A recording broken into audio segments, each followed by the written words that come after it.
Balochistan high court کے justice عبداللہ بلوچ اور justice Iqbal Ahmad قاسی پر مشتمل بینچ نے کراچی، خضدار، کوئٹہ، چمن شاہراہوں کی تعمیر سے متعلق دائر درخواست کی سماعت کی۔ سماعت کے دوران عدالت کو بتایا گیا کہ عدالت کے احکامات کی روشنی میں planning division, planning commission of Pakistan Islamabad نے N25 کراچی، خضدار، کوئٹہ اور چمن روڈ کی دو رویہ ڈیولائزیشن تعمیر کے لیے تمام بقایا سیکشنز کے لیے ٹینڈر وصول کیے اور ان کی جانچ پڑتال کا کام مکمل ہو چکا ہے، جو 15 یوم کے دورانیے میں پیپرا کی ویب سائٹ پر جاری کیے جائیں گے۔ NHA کے ممبر بلوچستان سید بشارت حسین نے عدالت کو بتایا کہ N25 خضدار کچلاگ دو رویہ روڈ کا کام 40% مکمل ہو چکا ہے۔ مزید NHA کے حکام کے فیڈرل گورنمنٹ کی طرف سے فنڈز کی دستیابی کو اطمینان بخش قرار دیتے ہوئے کہا کہ مزید NHA کے حکام نے فیڈرل گورنمنٹ کی طرف سے فنڈز کی دستیابی کو اطمینان بخش قرار دیتے ہوئے کہا کہ تمام فنڈز NHA کو فراہم کیے گئے ہیں۔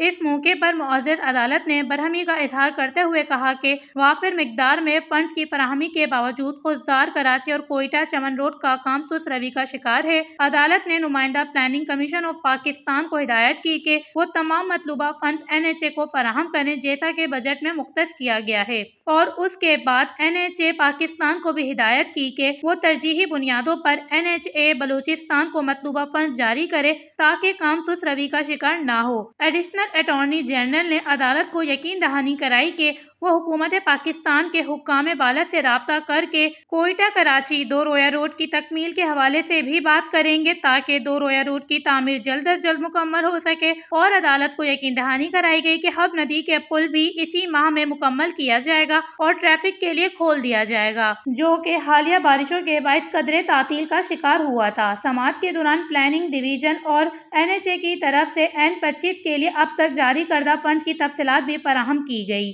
عدالت نے NHA اور دیگر فریقین کو سختی سے ہدایت کی کہ سوراب، گوادر، سی پیک روڈ کی بھی مرمت کی جائے، اور عدالت نے فریقین کو پروگریس رپورٹ جمع کروانے کی ہدایت دیتے ہوئے سماعت کو 28 اکتوبر تک کے لیے ملتوی کر دیا۔ سماعت کے دوران درخواست گزار Elahi Bakhsh Mengal advocate, assistant advocate general Nusrat Baloch, NHA کے وکیل Najibullah Kakar, Basharat Hussain, deputy director legal NHA Sher زمان، ایڈمنسٹریٹو آفیسر لوکل گورنمنٹ عدالت میں موجود تھے۔ Wash news, Quetta, Balochistan.